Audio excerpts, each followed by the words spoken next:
Xin Ciao, what's up everybody? Alright, we're in beautiful Saigon, we're in District 1 on a Monday. In this video today we're going to talk about expats have been saying, well, they did a survey in one of the newspapers and expats were saying that mass transportation, healthcare are terrible here. And I'm going to talk about my actual experience with these things. As a person that lives here, as a person that lived in cities that have had mass transportation and traveled to cities that have the best mass transportation in the world and what I really think. We're also going to talk a little bit about Bangkok since I was just there, and it also contributes to what we're going to talk about. So I'm going to get into it. Is the healthcare system really terrible here? Is the mass transportation system really terrible here? Well, first things first, I'm a guy that lives here, lived here 4 years. There is no mass transportation system. There's buses. That's it. So to answer that question, yeah, there isn't a mass transportation system. So the expats that did that survey are correct. There is zero mass transportation system. But can I get around Saigon quicker than Bangkok?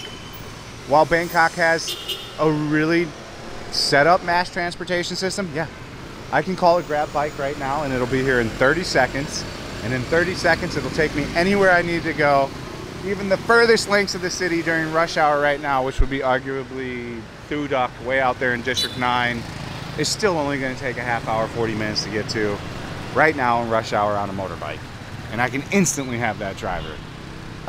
If I'm in, we're going to use Bangkok for example, if I'm in Bangkok, there's going to be no grab driver right now during rush hour.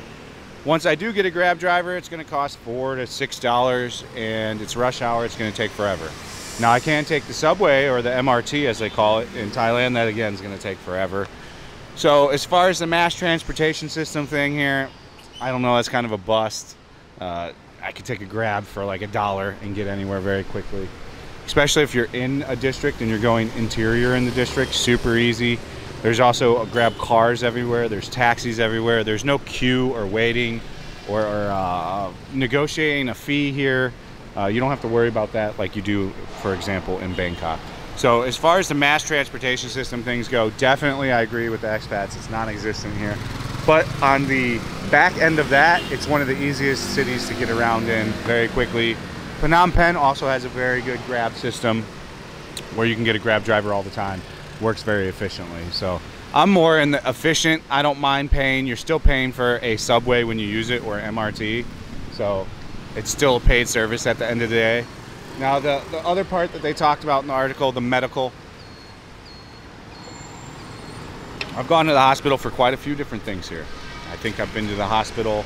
I still go to the hospital for testosterone and for my sperm count, for that stuff, because that's like a ongoing thing. And my experience with all the TRT stuff, it's been documented in my TRT videos. I think if you go to the right hospital or doctor, then you're not going to be in bad shape. And it's up to you to do all that stuff. It's up to you to do the research, figure out where, like, for the most part, if you're in District 1 or District 3 or in District 4 and you've got some kind of insurance here, you should be going to Vinmac in Vinhome Central Park. It's got all Western doctors. Everybody spoke English there. I went to the dermatologist hospital here too for something. Got it taken care of same day. Nobody knew one word of English in the entire place. Did I have any problem getting through it all and getting it all done? None. Zero. Was highly efficient compared to America, where in America I would have potentially had to have set an appointment, talk to this doctor, then sent to this specialist, and then the specialist to this guy, blah, blah, blah, blah, blah, blah, blah, blah, blah, blah, blah, forever and forever and forever. Instead, in Vietnam, I go there, I show the problem, I go directly to the guy, he looks directly at it, he diagnoses it, go directly to the next place, they directly, you know, cut it off, done. I mean, it was a 1 hour total deal. And in America, it would have took forever. I would have had to have gone to, you know, a specific dude for whatever the specific thing was, and then blah, blah, blah, blah. It just would have took forever, and it would have cost probably more. I think the dermatology thing cost me a 20 bucks total. Wow. Wow, that's 20 bucks with like the medicine and everything, like everything after. Holy shnikes. And it was just highly efficient. You know, like for me, I do have another friend here, great friend. We talked about it in the health insurance video. I don't know if I'll be able to find it, but his wife had a child here, and you know, he's used the healthcare system way more extensively because he has children, and he's not particularly a huge fan of the healthcare system here, but he's more of like an alpha guy, you know, like he's a top G for real. Like this guy makes a great amount of money per year. He lives in a huge house with a pool, and you know, we're talking a McMansion in Saigon. So this guy's balling. So like, of course it kind of makes a bit more sense if he says, you know, he doesn't like something like that, because that dude's, you know, he's got the taste for high quality. Like he's a guy that can afford a good service in all aspects. So for me, that it kind of resonated with me when he said that. But at the end of the day, you know, I've been witness to my wife going to the doctor for multiple things. She's had no problems. Any kind of checkup she needs, it's streamlined, done right away. Her brother had his ACL replaced, I don't know, a year ago. And even with insurance, they make you pay out of pocket, but I think his total cost was like $220, and his knee works great. So I mean, I don't think it's as bad as a lot of people pointed out, but I tend to look at things a bit different than those guys do. You know, there seems to be a very large mentality of like really trying to compare where you're from to here, and being upset when a service isn't the same here as it is from where you're from. And that's more of a you mistake than a Vietnam mistake, as far as I'm concerned. If you get what I'm saying. If you get what I'm saying, let me know in the comment section. And if you've had experience with the healthcare system here, you let me know in the comment section.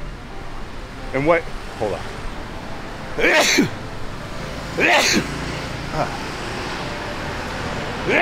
And what do you think of the transportation system? And to that end, I have two buddies that live in Saigon. They're older guys, 60 plus, and they take the bus everywhere and love it. So there is a mass transportation system here. It's primarily a bus right now. Some people really like it, so it is available if it's available.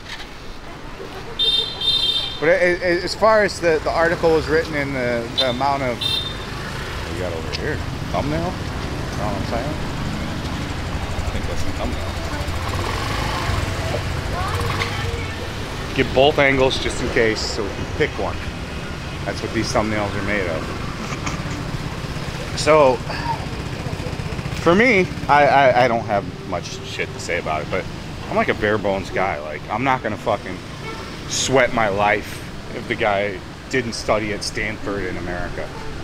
It happens that my dentist here, like, studied in America at, like, whatever, one of the big dentist places, I forget the name of it off the top of my head right now, but one of the big, like, famous medical dental schools she went to in America, and like graduated top of her class. And she took a huge pay cut to come here and do dentistry, but she prefers to be in Saigon.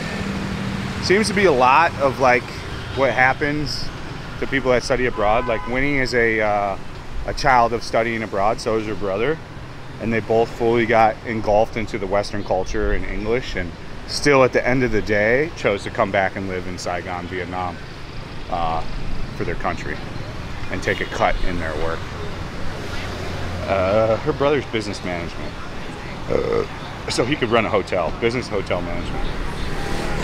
So he could potentially run a hotel if he wanted to. And she's a CPA, so Winnie could go do pretty big numbers CPA wise around the world at other markets. So that's also a big deal, like why if we ever really move, she'll be pretty good at getting a job pretty much anywhere. Like, and she keeps furthering her education each year by taking like college classes, and I encourage it. So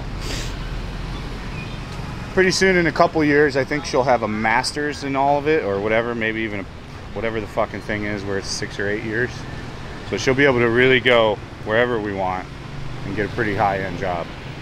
And me, of course, I make the big bucks holding this camera and walking around and live streaming. So yeah, that's the video. For me, I don't have the problems that they do. Again, I guess I'm a little less critical of these things. I just want to be able to get somewhere and go there, and if I can get there, I don't give a fuck how I get there. I don't care if it's Grab, Subway, whatever the fuck. Like, people always shit on me for shitting on Bangkok shit, but hey man, if Bangkok shit was efficient and it fucking worked good, I'd be all about it and be like, fucking Bangkok's fucking awesome, this MRT fucks, and Grab is great here, but that's just not the case, man. It's a fucking pain in the ass to get around Bangkok anytime past 5 p.m. Or I'm sure in the morning during rush hour. I've never been up in the morning in Bangkok, so I wouldn't be able to tell you that. That is what it is. That is the video. I hope you guys enjoyed it. If you want direct access to your boy Fat and Broke, if you want to have a message with me and talk to me and support me in more ways, you can sign up for the Patreon for as little as $50 a year. If you want to be a big G, a top G supporter, it's $100 a year. You don't ever have to pay another fee for 1 year, and you get direct access to me, and you get all kinds of extra Patreon video content. So I would keep your options open on that one, guys. And then if you want to watch me live stream, you can jump on over to kick.com/fatandbroke. I do live streaming on there. We've been dual streaming to YouTube, but that is going to go away sooner than later. That is the video. Thank you for watching. Stay frosty. See you on the next one. Peace out.